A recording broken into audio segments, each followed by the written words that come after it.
me, but I'm Jane Cary, and I am your pre-med advisor.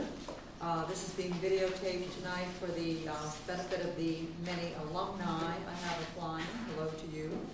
And by the looks of it, a lot of you will be alumni when you're applying as well. So I'm grateful that you came tonight to this session. I'm going to be talking about interviewing for health professions schools. I'm going to be speaking generically about medical school. Most of what I have to say is also pertinent to dental and vet school and other schools of the health professions. But I will be speaking generically, almost exclusively about medical school.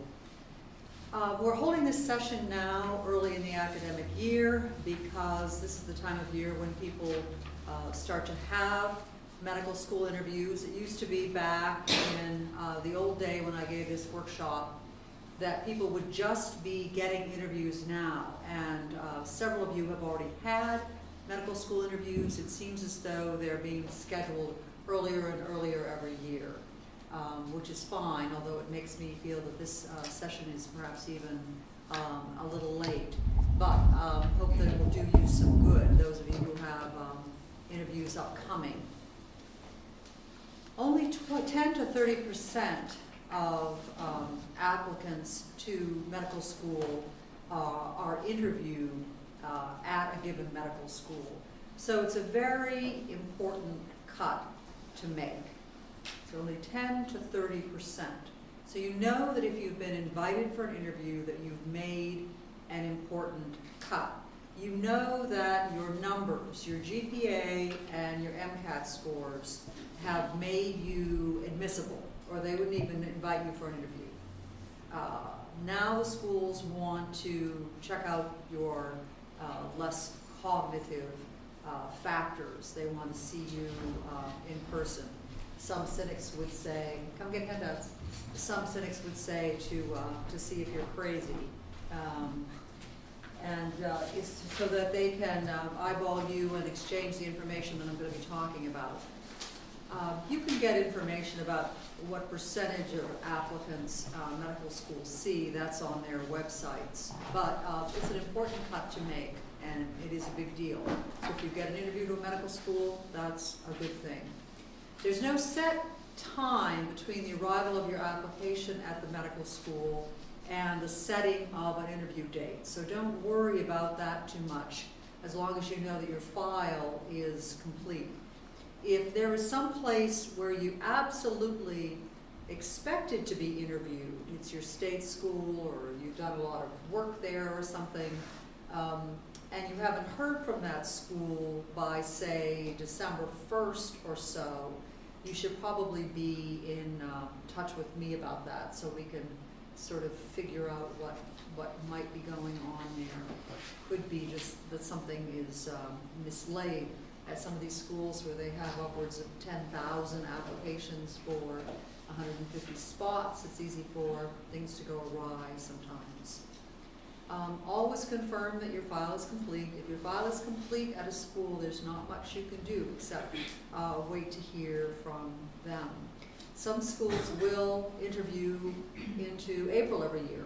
Some schools, like the University of Pennsylvania, finish in late January. So it's important to know too what months that school begins interviewing and when they finish. There are many schools already, I can tell, that haven't really gotten up into gear for interviewing yet. I haven't heard about anybody yet having interviews at those schools. If you're given the choice between an earlier and a later interview date, you always want to take the earlier interview date. Remember my mantra about wanting to be compared with as few other applicants as possible. Somebody who looks terrific in September might look just so-so in December or January. So if you have your choice of interview dates and you can interview early, take that date. I'd say the exception to that would be some school about which you care very deeply. If you have your choice between a school that you're a little less passionate and you can interview there first for the interview practice, then try to set it up that way. It's okay to reschedule interviews once, and some of you have already had to do that. A school asks you to come on this particular day and that particular week, and you already have an interview that day, or you need to be on that side of the country and it's going to be physically impossible because you're over here interviewing the day before. It's okay to reschedule once. You don't want to make a nuisance of yourself by constantly calling and saying, ooh, sorry, can I change my interview around? So reschedule once. That's permissible. As the interview season progresses, it will get more and more difficult to get the interview dates that you want. They'll be filling up, and that's just the way it is. If you have scheduled an interview or interviews in some far-off city, it's perfectly permissible for you to ask the other schools in that far-off city if you might interview with them, if you were going to be so fortunate as to get an interview with them anyway. That is okay. You're from Georgia, and Georgia Med schedules you. Is it okay for you to also have your Emory interview when you're down there? Schools are not unreasonable about that. Certainly people who are overseas have to do this strategizing to a very great degree. So it's okay to ask that. They can say no, but it's okay to ask, and they'll understand that. Now, I'm not talking, people, about you being at Williams and interviewing in Boston and New York. This is not what I mean by far off. But Chicago, Atlanta, yeah, I think those would be reasonable cities to ask about. Certainly West Coast. And some of you will, of course, want to do a couple of very far-off cities during a school break, the December vacation. Keep in mind that those programs also shut down. They have employees who also want to have a holiday break. So they're not going to interview right up until the day before Christmas, or start up again perhaps even until after New Year. So don't be unrealistic about your expectations when you're trying to schedule. Some of you will be in the happy position of finding yourself overwhelmed with interview requests. When you sat down with me and I said, you really don't need to apply to 20 schools, but you still thought you did, and went ahead, and now you're overwhelmed with interviews, you may be in a position of needing to graciously turn some down. And you might want to talk with me before you do that. It's particularly a little awkward before you get accepted someplace to do that. But there may be circumstances in which your abundance of interviews is so great and it's causing such chaos in your work or academic lives that you need to ask me about how to schedule that, about how to finesse that in a way that reflects well on you and well on Williams, which is what I very deeply care about. Why do schools interview in the first place? Well, it might be evident. It's to gain additional information about you. The interview provides the schools the opportunity to gain information about an applicant that would be impossible to obtain through materials that you've already submitted. The interviewer's reaction to you will enable the entire medical school admissions committee to whom he or she is reporting to gain a better sense of you and your suitability for that medical school. So their job is to make an assessment of you that they can carry to the admissions committee. So that's one purpose of the interview. The second purpose of an interview is to give the representatives of a school the opportunity to sell their medical school to the applicants that they deem most attractive. And it's this latter goal, the goal of recruitment, that applicants tend to ignore, but schools are very interested in. And already I'm getting some interview reports back that said, it really seemed as if they were just trying to sell the school to me. And in some cases, they'll be so confident about the people that they're bringing in that that is what happens, that they're trying to sell you on their school and present a very positive picture for you if you're a top candidate. A formal interview setting really won't allow you, the interviewee, much control over the flow of the conversation, but you're still in the position of making an evaluation about the environment you're seeing when you're invited for an interview. Do these medical students seem happy or unhappy? Does everybody seem sort of crazed and frenetic and gloomy and overwhelmed? What do you think about the physical environment of the medical school? Do you find it appealing? Think about that. Do you want to spend 4 years of your life, minimum, at or around that medical school? Well, a lot of people don't think about that. They say, oh, I'll just be glad to get into any medical school. But when you're there, check it out. Do you like it? What do the medical students say about their living environment, their living and their playing environment, and the housing, and other things that will become important to you? So when you go to an interview, it should be with 2 goals in mind: making sure that you present yourself in the strongest possible fashion to the medical schools. And the second goal is to scrutinize the school to see if it's where you want to be trained to be a physician. Not surprisingly, health profession schools view the interview as a test of your maturity and self-confidence. And there may be no other professions in which one has to be able to project self-confidence, self-assurance, a can-do attitude more than the health professions. Think about it.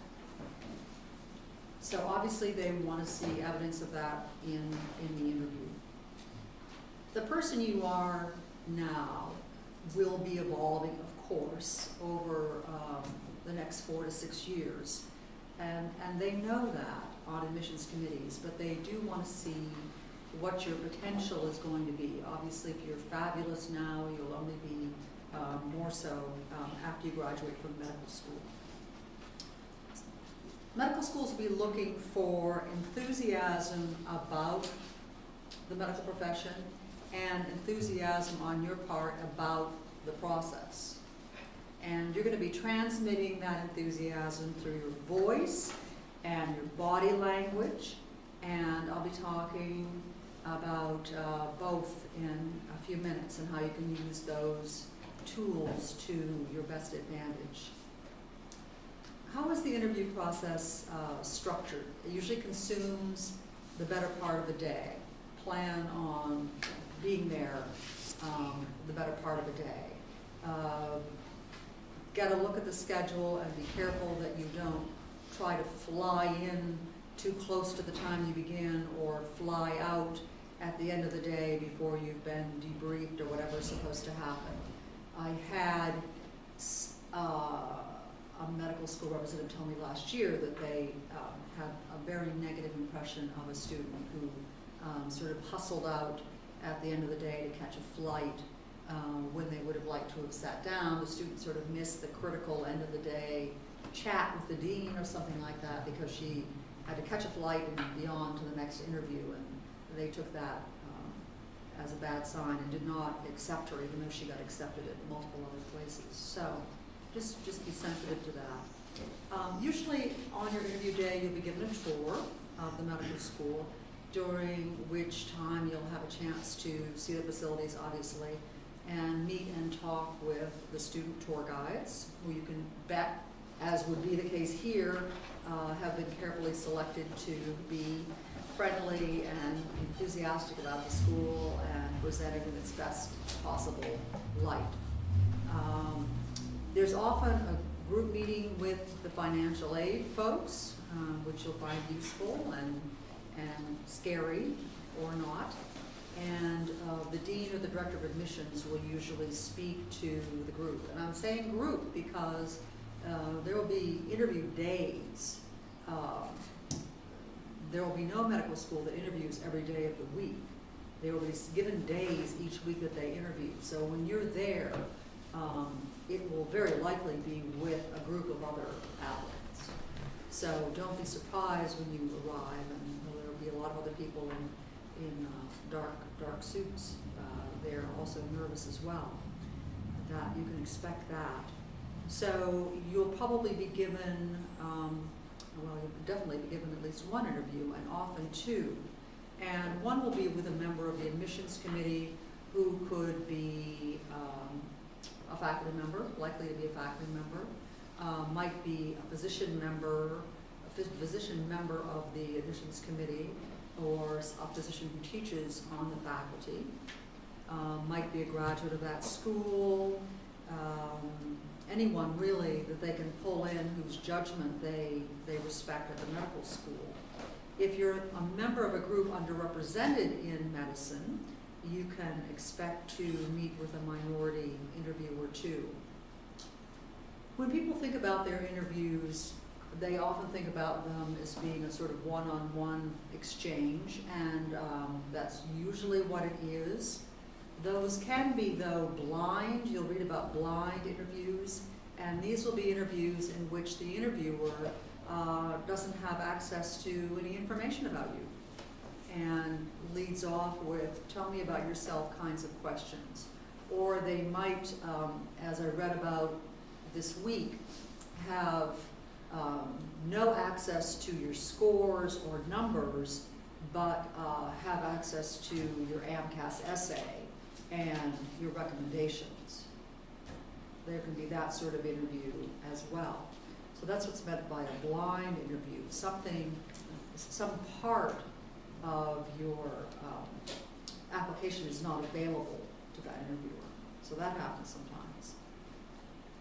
Group interviews. Northwestern is a school that uses a group interview panel.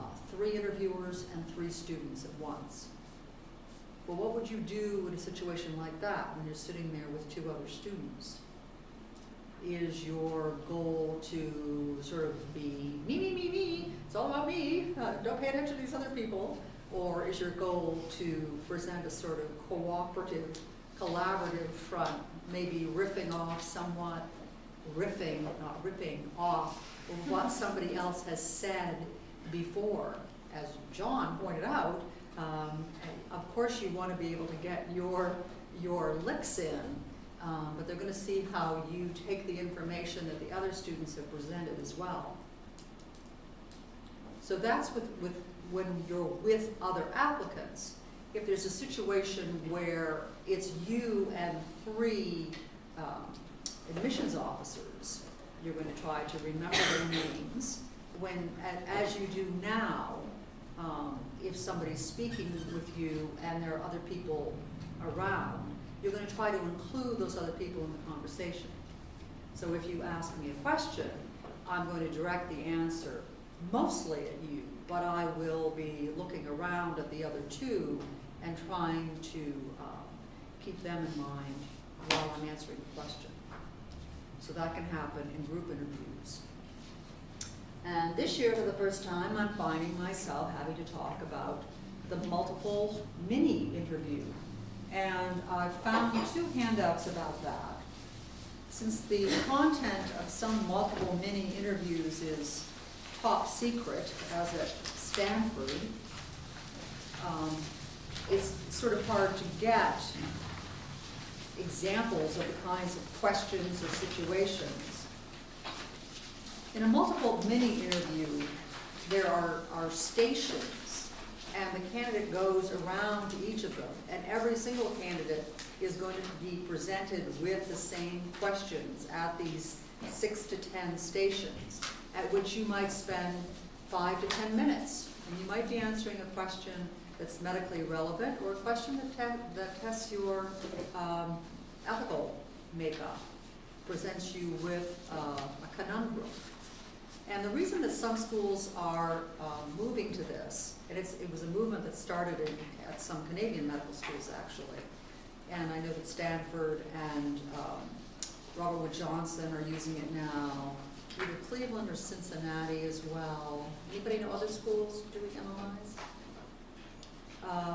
The reason that they're doing it is so that the information that they have about all candidates is the same and not unduly influenced by the interaction of personalities between the interviewer and the interviewee, which in some cases can work to the interviewee's advantage, but which in the past sometimes has not, has resulted in a variability depending on the grumpiness or cordiality or background of the interviewer and you, the applicant. So they're trying to get sort of coherent information by putting applicants through the same standard interview format. And since there's not a lot of questions, this beige sheet, what might I see in an MMI scenario, there's a couple questions that they share.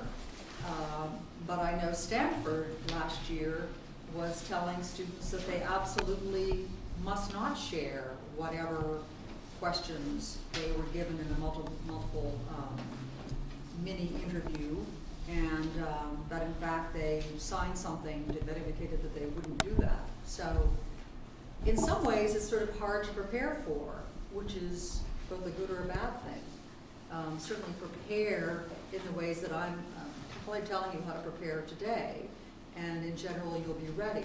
But some of it is probing your ethical core, and the way to do in those situations is not try to second guess the interviewer and what his or her politics or thinking might be, but to stick to your guns and just be consistent in your responses and able to justify them. Okay, so multiple mini interviews.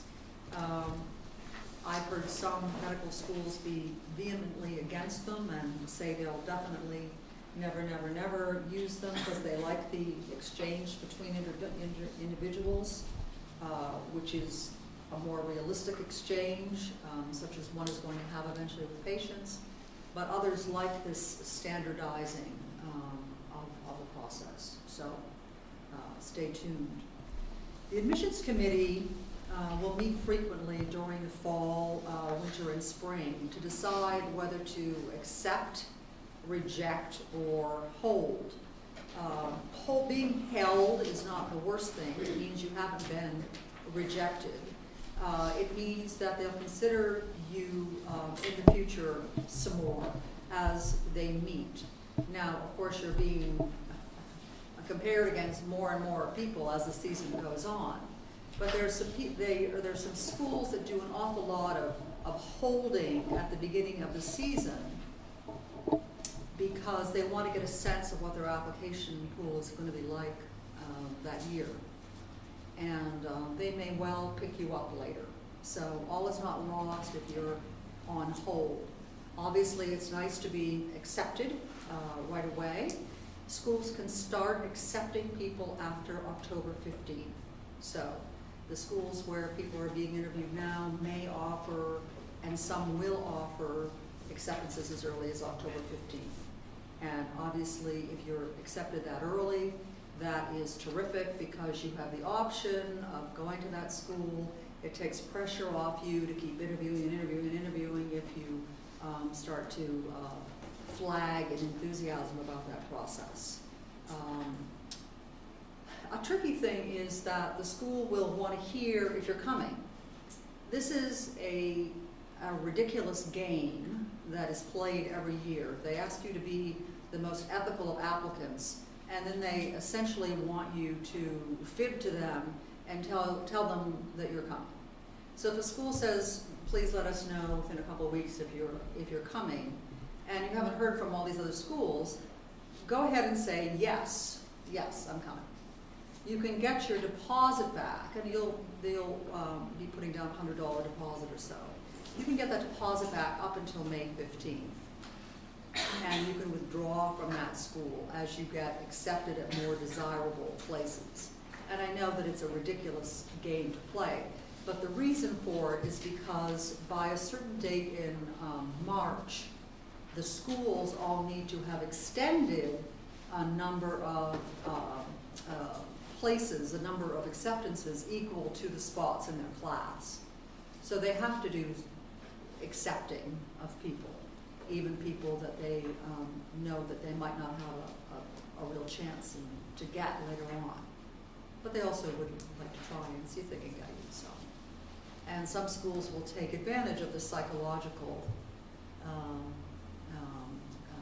positive fact that you're very excited and very grateful to be accepted in October by them, and hope to parlay that into an acceptance by you of that school. So there's definitely some gamesmanship going on. Some of the Ivy League schools, most of the Ivy League schools tend not to tell you anything until late February or even March. So even though they're interviewing along, and they may know darn well what they're going to do with you, they won't tell you that until February or March. So a whole lot of schools' processes are held up by the Ivy League decision making. Once they've offered admission or not, then people will say, okay, well then I'm going there for sure. I can make up my mind, I can go there. Things really start to happen in the late winter. How do you prepare for interviews? Review your AMCAS application. That may have been prepared, months ago, months beforehand, but they're obviously going to ask you questions from it. What did you say in your AMCAS application? What did you write in your essays? What did you say were your 3 most important activities? Review all that before your interviews. Read the school's websites, that should go without saying, and any written materials that they send you carefully. Remember that you're going to be asking them questions too, and you don't want to sound dumb if something was clearly spelled out on their website. Are they a school that is pass-fail in the first year or the second year? I mean, these are things that should be spelled out on their website, and you'll just look dumb if you ask an obvious question. Other ways to prepare are to speak with Williams pals at a particular school to gain their impressions and interview strategies. It's best not to rely on the impressions of your physician parents or your parents' friends who might have attended a school 40 years ago, because you can bet that things will be quite different at that school now. You can, of course, use Williams students' interview impressions. The year that you apply, I'll be giving you a password that will allow you in to see the health professions interview reports of Williams students.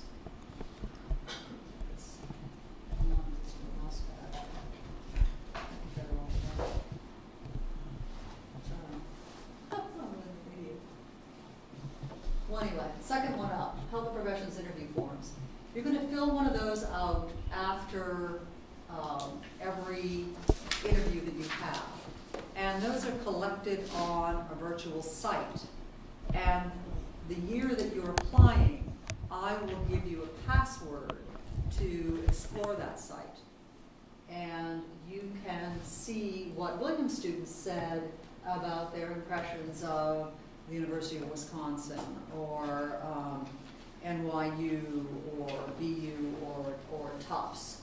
And those, of course, will be valuable to you because you know the context of those people applying. A very commonly used site is that Student Doctor Network site. Those are interview reports from applicants all over the country who share their impressions of given schools. And there are sites for MD medicine, DO medicine, veterinary, dental medicine, optometry, various health professions sites. So these are people just going online and recording their impressions later. They're useful if there's a consensus, if everybody says, I had one interview, I had two interviews, they lasted this long, I loved it. If everybody says that they were relaxed, if everybody gets asked the same questions, that's very valuable. You don't know who these people are or what their backgrounds are when they record their answers.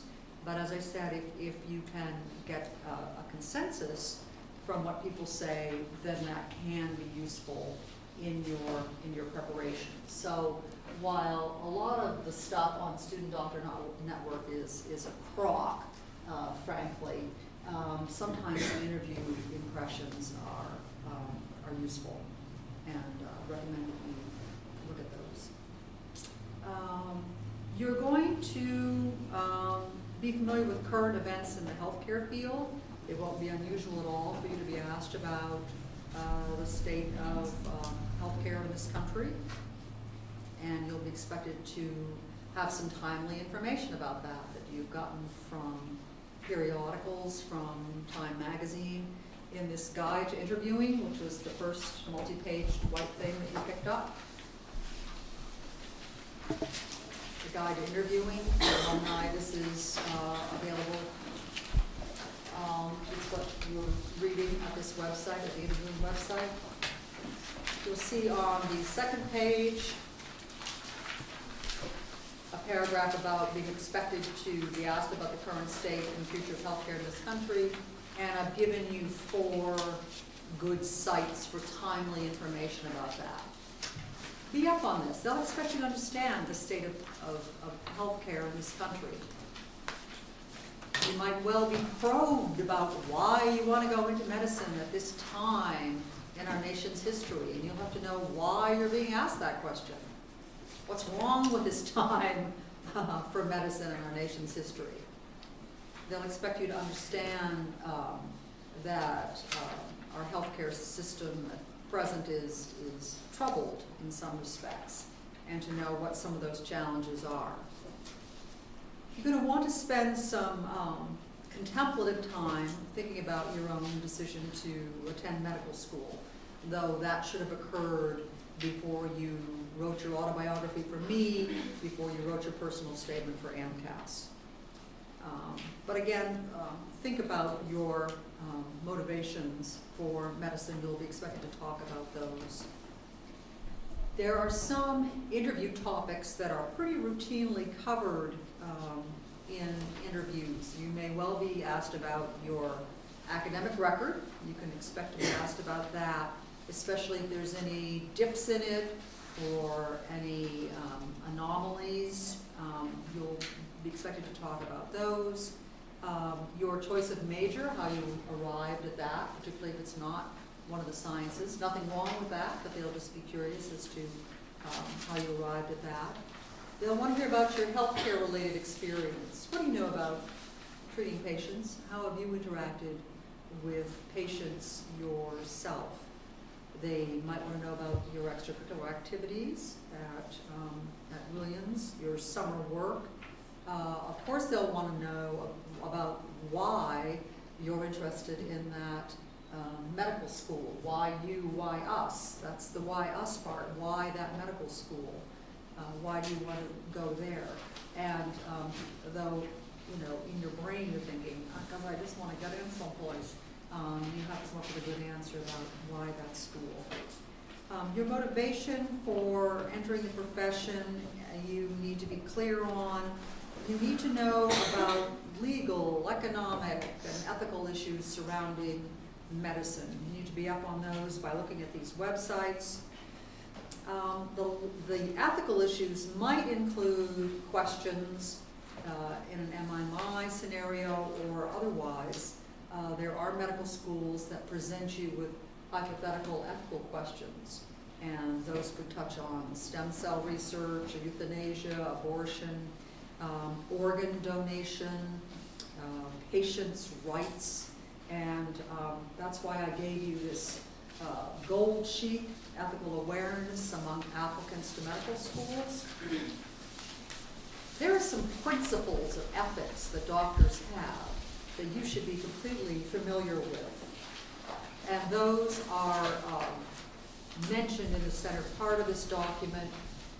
Autonomy, respect for the self-determination of each individual.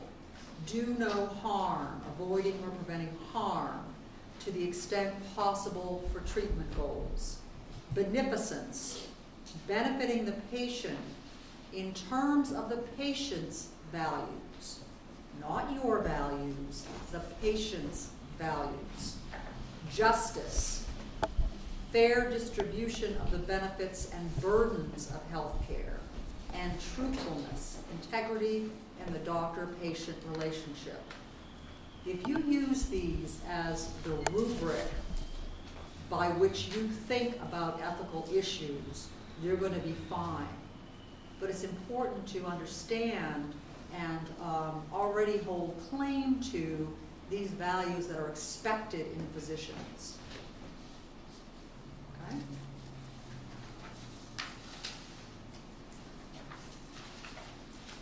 Obviously, in interviews, you want to be positive. You want to present information in a positive light and present things in terms of you as a continually evolving and interesting individual who loves learning and is improving all the time in some way, or learning from your mistakes in a positive fashion. The impression you want to give an interviewer is that you're somebody who's always moving forward. If you have setbacks, what did you learn from them? Did they hold you back? Were they a drag? Do you blame somebody else for something that went wrong? No whining. How did you learn from your mistakes and experiences and move forward? That's what they want to hear. Personal preparation for an interview. Well, goes without saying that you want to look good and smell good. Look good and smell better. By smelling better, I don't mean covering yourself with aftershave and perfume. In fact, you're not going to wear any aftershave or perfume because some people are very sensitive to it, and you don't want to be that person who clouded up the interview room with your favorite scent. So no aftershave and perfume, but obviously you're going to be well bathed, well shampooed, well deodoranted, and just be extra squeaky clean that day. In terms of your dress, that's going to be conservative, and that means in jewelry and in skirt length and blouse depth, piercings, one per ear for women, none for men. Okay, that's my rule, and we're sticking to it. Okay, other schools might be a little looser about that, but one earring per ear per woman. And none for men. No piercings at all. And I mean no piercings, no facial stuff either. Once in a while, tiny little nose thing is okay. But in general, nothing in tongues or noses that's obvious. Facial hair, obviously, guys, needs to be well under control. Conservative haircut. Just think conservative, okay? Think about your stodgy grandmother and her friends and how they would like you dressed that day, and you won't go wrong. Suits for men, if you can afford it, is a nice thing. and suits for women as well, though those can be pantsuits or skirts and blazers. Sometimes too, women can wear a sweater set and a plain skirt, low shoes, conservative stockings, all good stuff like that. Get enough sleep the night before if you can. If you can get to the city where you're supposed to be and get a good night's sleep, that's great. Have a power bar or something with you in case they run you around and you don't get lunch. Have a snack with you if you're somebody who's going to need that or faint. Of course, you're going to want to get to the interview in plenty of time, at least 10 minutes early. Of course, you will have to obtain detailed directions, driving directions, bus or train instructions beforehand, and you're going to anticipate every transportation catastrophe possible. Don't do as some have done in the past and arrive on a Sunday for your Monday interview and time how long it will take you from the hotel on a Sunday to get to the medical school, not taking into account that the Monday traffic will be quite a different scene. So try to think ahead. Upon arrival, be nice to everybody you meet. This should go without saying, but be nice to everybody you meet, from the secretaries to the janitors to, of course, the medical students and obviously everybody in the admissions office. You're going to listen for the interviewer's name and say that name from time to time during the interview. People like to hear their names. No first names unless you're encouraged to do so. If they say you can call me Joe or whatever, fine. Otherwise, it's Dr. or Ms. or Mrs. Until you're advised you can do otherwise. You're going to get the interviewer's name from him or her because you're going to be writing them a thank you note after the interview. Especially if you've hit it off with a particular interviewer, the thank you note is an opportunity for you to mention something that you discussed in the interview that you want them to remember. So it's gracious. You should get yourself some note cards with or without your name on them, and you're going to be writing a personal thank you note to those interviewers later. Now, sometimes the medical schools will say, don't do that. They don't want to deal with them. They've gone completely paperless and there's no place to put them.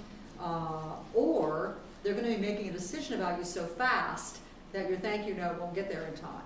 So if they say don't do it, don't do it.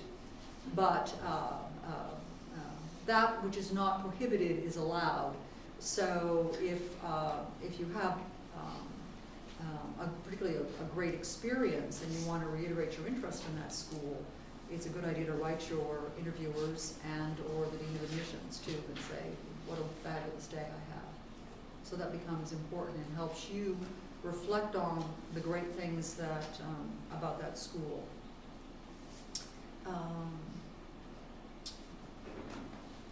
Some obvious things would include eye contact, maintaining eye contact. You can start practicing this anytime with your peers. You don't need to engage in a staring contest. But if you're not somebody, see, you looked away. If you're not somebody who's used to looking people in the eye, it's not too soon to practice. Obviously, good firm handshake. You're going to be shaking hands a lot in this profession. It's important that you develop a good, firm, confident handshake and the ability to look somebody in the eye when you're shaking their hand, and we're going to practice that right now. I'm going to go around and shake hands with you, and I'm going to introduce myself, and you're going to look me in the eye and say your name. And you're also going to do this with your neighbors, so you with him with him. Turn to the person beside you. So I'll demonstrate on my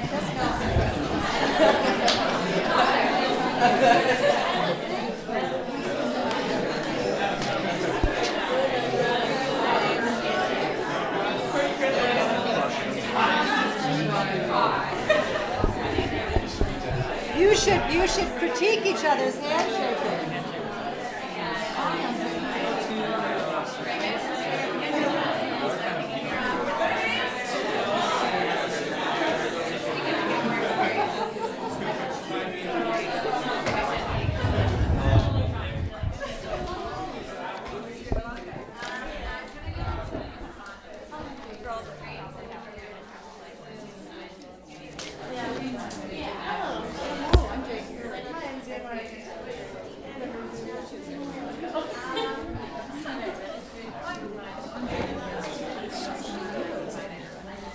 I'm Jane Cary. You have a little longer there, yeah? Don't drop my hand. You don't drop it, I drop yours. I'm Jane Cary. Hi, Jane. Of course, you're going to